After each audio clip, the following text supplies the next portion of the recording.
Et tout ça, ça débouche sur un mobile et un personnage. Un mobile, un ou des personnages. Pourquoi des personnages? Il peut y avoir plusieurs.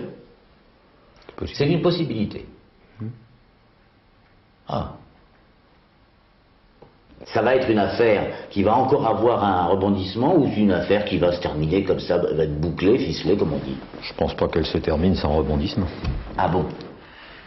Il va se passer des choses dans l'affaire. C'est probable. Oui. Des choses qui vont surprendre. Peut-être, oui.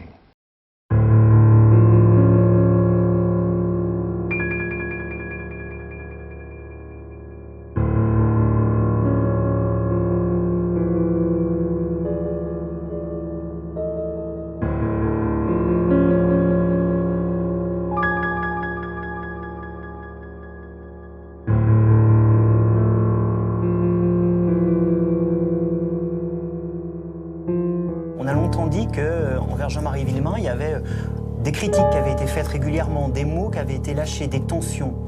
C'est faux? Non, Jean-Marie, moi, je voyais rarement, je ne voyais pas pour dire. On ne travaillait pas dans la même entreprise, hein. On se voyait rarement. Mais non, Jean-Marie, il a dit, non.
Alors vous savez, et d'ailleurs ce fameux corbeau, il est venu même manger chez moi parce qu'il m'a détaillé mon papier peint, ma télévision.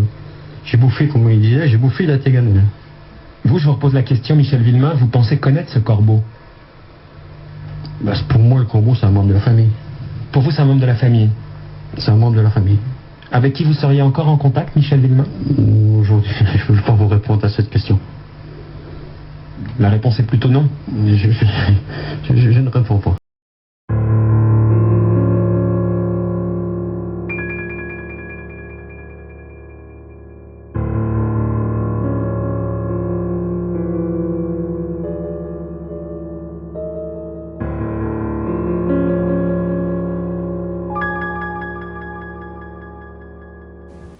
J'entretiens l'hypothèse suivante sur le déroulement du crime.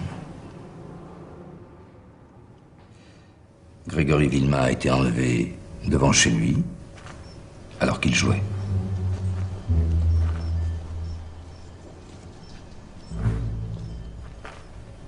Plus loin, une voiture pilotée par M. Claude Collin avec à son bord Mme Gabrielle Vauban croise dans le chemin étroit une voiture dans laquelle se trouvait vraisemblablement le petit Grégory.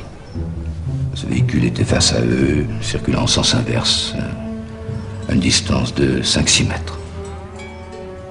Le conducteur s'est vu obligé de reculer pour se garer sur un emplacement à gauche de la chaussée. Madame Vauban fait un geste énergique avec le bras et dit « Dégage !»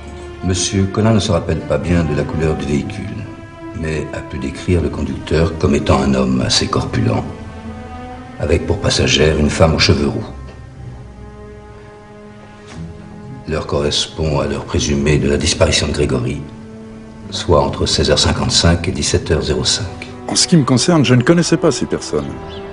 C'est le lendemain, lorsque je me suis présenté à nouveau au domicile des époux Vauban, qu'ils m'ont appris qui était le conducteur de la voiture et qui était sa passagère. Madame Vauban vous a fait part des menaces dont elle faisait l'objet. Absolument, elle avait reçu des lettres anonymes la menaçant qu'on allait mettre le feu à sa ferme. Je ne pouvais plus revenir en arrière. Nous nous étions tus trop longtemps. Maintenant, je me sens soulagé. Ici, nous en sommes réduits aux hypothèses. Grégory est neutralisé à l'aide d'une substance anesthésique et il perd conscience. Il est ensuite ligoté et déposé en l'état dans la rivière où il respire dans l'eau jusqu'à ce que mort s'en suive par asphyxie. Les experts confirment que ce scénario est compatible avec les données médico-légales connues. Madame Villemain, voilà. Tous les éléments sont réunis pour un non-lieu en votre faveur.